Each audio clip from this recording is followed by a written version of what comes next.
Bangladesh Petroleum Corporation (BPC) is implementing 4 projects to increase its stock capacity. Upon completion, BPC's fuel stock capacity will further increase up to 258,800 tons. Bangladesh would turn into world's 21st largest economy by the year 2039, says London-based research organization CEBR. Journalists' access to the Secretariat has been restricted following the fire incident. The existing press accreditation card will be evaluated, says Chief Advisor's press wing. There is no alternative to unity to maintain the spirit of the July mass upsurge, say discussants at a national dialogue.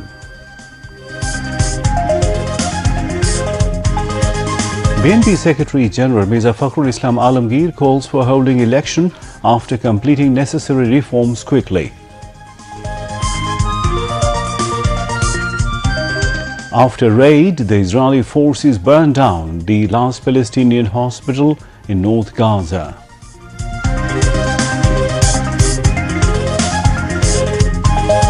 And in Melbourne, India trailed Australia by 116 runs at the end of the third day of Boxing Day Test. Assalamu alaikum viewers, this is News at 10 on BTV and BTV World. I am Imtiaz Ahmed Siddiqui. You just heard the headlines. Let's move on to the details of those and other stories. Bangladesh Petroleum Corporation (BPC) has a stock capacity of 13,08,800 tons of fuel. This state-run organization is implementing 4 more projects to increase in stock capacity. These projects will be able to ensure a stock of 258,800 tons of more fuel. Bangladesh is set to become the world's 21st largest economy by 2039. London-based Centre for Economics and Business Research (CEBR) revealed this information in its recent report. According to the report, Bangladesh's economy is forecasted to outperform high-income countries like Switzerland, the United Arab Emirates, Sweden and Belgium in terms of size in the next 15 years. Bangladesh's successful diversification beyond textiles into pharmaceuticals and electronics, supported by infrastructure investments and an expanding demographic dividend, will bring this achievement, it said. According to the report titled World Economic League Table 2025, the ranking is based on the size of GDP in current US dollars, with Bangladesh on track to become a $1.60 trillion US dollar economy by 2039. For the Press Information Department to issue new accreditation cards. In the meantime, temporary daily access cards will be issued by respective ministries for any press events, the statement read. The government regrets the inconvenience and seeks cooperation from journalists. Inter-Services Public Relations (ISPR) strongly protested a report of the Anandabazar Potrika Online published on December 27 in 2024, terming it misleading and baseless information about the Bangladesh Army.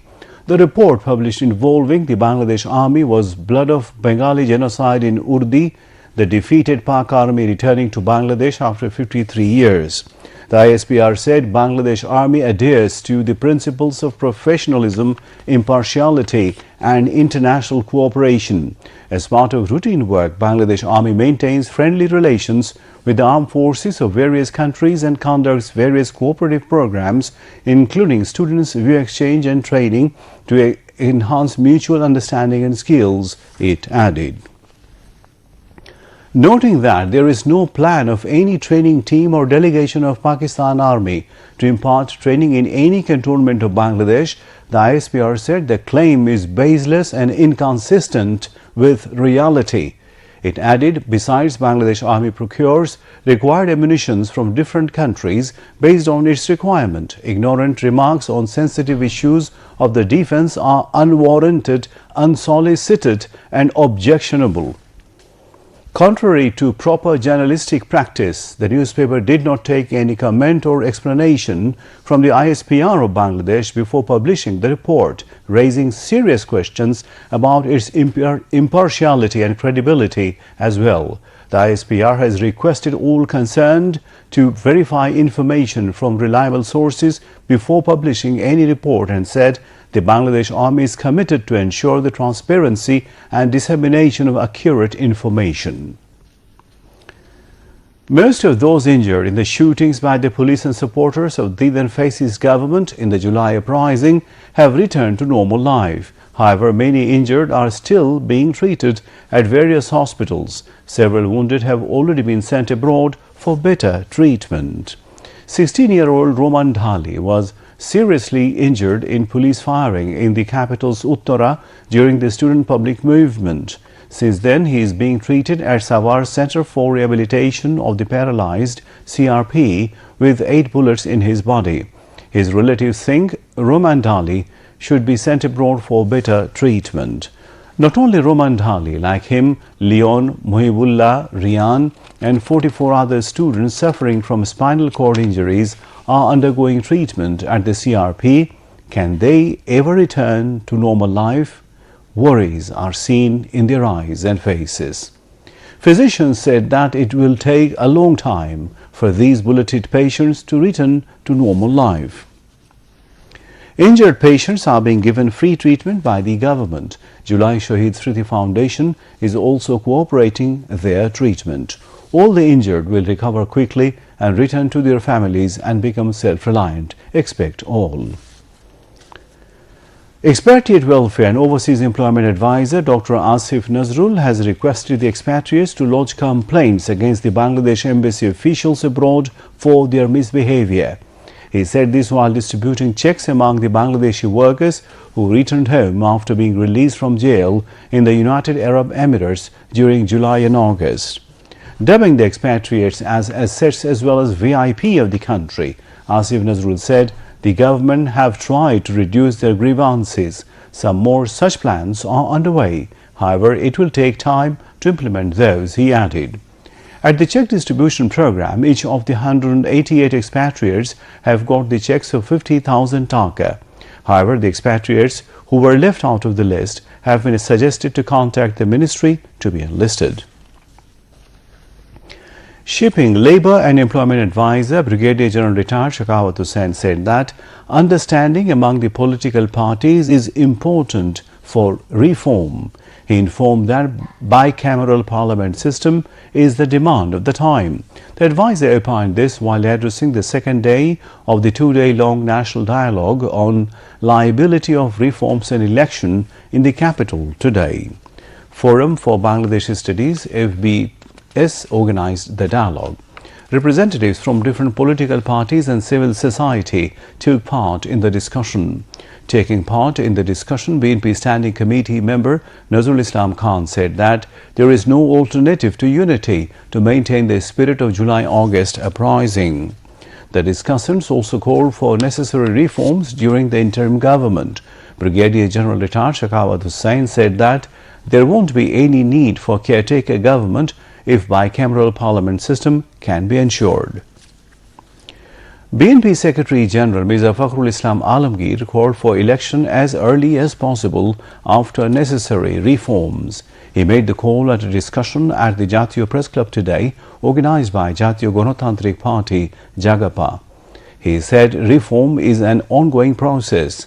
Election can't be stopped for this. Jagaba President Khandakar Lutfur Rahman presided over the discussion. BNP Chairperson's advisor Amanullah Aman, former Minister Mustafa Zaman Haider, Jagapa General Secretary Zakir Hussain Riaz, among others, were present. Bangladesh Jamaat-e-Islami Amir Dr. Shafiqur Rahman has said those who embraced martyrdom and sustained injuries in the July-August student people uprising are the national heroes. He further said those who made such sacrifice, they must not be ignored. The Jamaat-e-Amir was addressing a program participated by those injured in the July-August student people uprising in Dhaka today. The Jamaat-e-Amir mentioned that his party will remain by the side of the martyrs and injured of the July-August revolution with the cooperation of all. The party will also remain by the injured for their post-treatment rehabilitation, he added. The Jamaat chief mentioned that the student people uprising is aimed at building a discrimination-free society.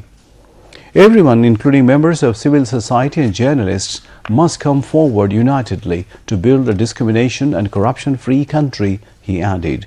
The speakers at the program has called for trial of fallen autocrat Awami government and urged the government to rehabilitate the family members of those killed or injured in the July-August uprising. Central Executive Council member Maulana Abdul Halim and family members of those killed and injured in the July-August movement spoke on the occasion. Jamaat-e-Islami Central Executive Council member and Dhaka City South Unit Amir Nurul Islam Bulbul presided over the program. The 12th session of the General Assembly of the Khilafat Majlis was held today in the capital Sohrawardi Uddan. A large number of leaders and activists of the party from all over the country joined the session. Khilafat Majlis Amir Maulana Abdul Basit Azad presided over the session, while Bangladesh Jamaat-e-Islami Amir Dr. Shafiqur Rahman, BNP Standing Committee member Mirza Abbas, Nagorik Oikyo President Mahmood Rahman Manna, Islami Andolon Amir Mufti Sayyid Muhammad Rizaul Karim, Bangladesh Khilafat Majlis Secretary General Maulana Muhammad Mamunul Haq, Supreme Court Lawyers Association President Barrister Mahbubuddin Khokon, and Gono Adhikar Parishad General Secretary Rashid Khan, among others, addressed. Speakers said the country's alims and ulemas were the victims of the fascist Awami League government. Awami League oppressed and tortured the Islamic scholars to wipe them out. The speakers also said that the Islamic parties must be united to protect the independence and sovereignty of the country. And now international news. Some of the hundreds of detainees taken by Israel during its raid on Kamal Adwan Hospital have been released, but the fate of director Hussam Abu Safia remains unknown, the Gaza Health Ministry says. The detainees described being beaten, spit on, stripped and left in the cold for hours as they were held and interrogated. A fire ignited by Israel's